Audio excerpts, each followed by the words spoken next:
Le Seigneur soit avec vous. Et avec votre esprit. Annonce de l'Évangile de Jésus-Christ selon saint Matthieu.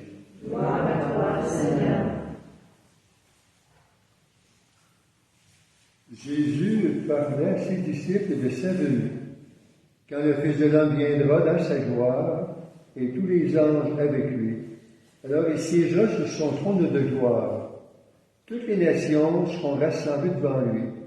Il séparera les hommes les uns des autres, comme le berger sépare les brebis des chèvres. Il placera les brebis à sa droite et les chèvres à sa gauche.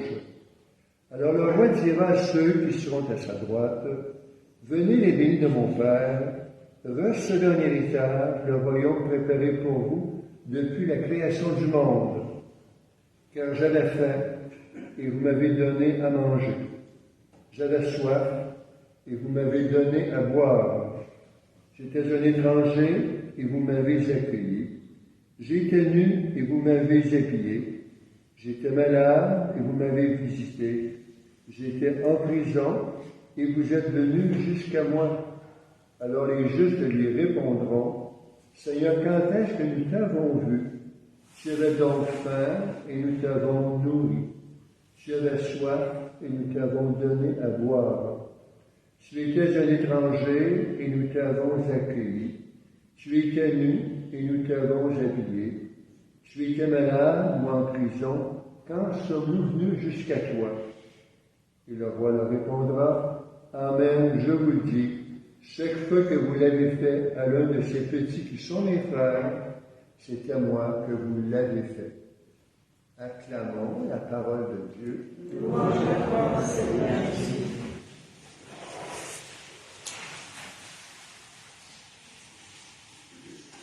Alors c'est un personnage important que cette bienheureuse Catherine de Saint-Augustin, qui est considérée aujourd'hui comme cofondatrice du Canada. Alors c'est une femme qui, déjà toute jeune, portait dans le cœur une grande mission. Et elle sentait que l'Esprit l'appelait à la sainteté. Et déjà toute jeune, dans son cœur d'enfant, elle portait ça, cette orientation-là. Et c'est ainsi qu'elle s'est dirigée à 12 ans chez les hospitalières de Saint-Augustin en France. Et c'est là qu'elle a demandé au Seigneur que s'il ouvre la porte, qu'elle voulait partir en mission au Canada. Alors à 16 ans, elle fait donc la traversée pour la Nouvelle-France avec des compagnes pour fonder le premier hôpital à Québec. Alors que de courage, que de foi et que de détermination. Elle se démarque surtout par sa prière et sa charité. Elle comprend bien sûr qu'elle s'en remet bien sûr à Dieu et à la Vierge Marie, qu'elle appelle Madame Marie, pour venir en mission canadienne. On dit que le climat plus rigoureux ici en Nouvelle-France que dans son pays rend sa santé fragile. Et elle est souvent malade, justement, à cause des grands froids que nous vivons. Elle s'inspire de la spiritualité des jésuites canadiens pour avoir l'audace et le courage de Jean Brébeuf. Donc, il était quand même assez...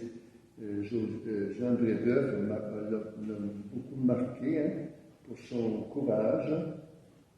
On dit qu'elle s'offre en esprit de réparation pour le salut de la Nouvelle-France.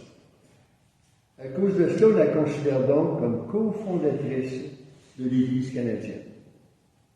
Née en Normandie en mai 1632, elle meurt paisiblement en mai 1668 à l'âge de 36 ans.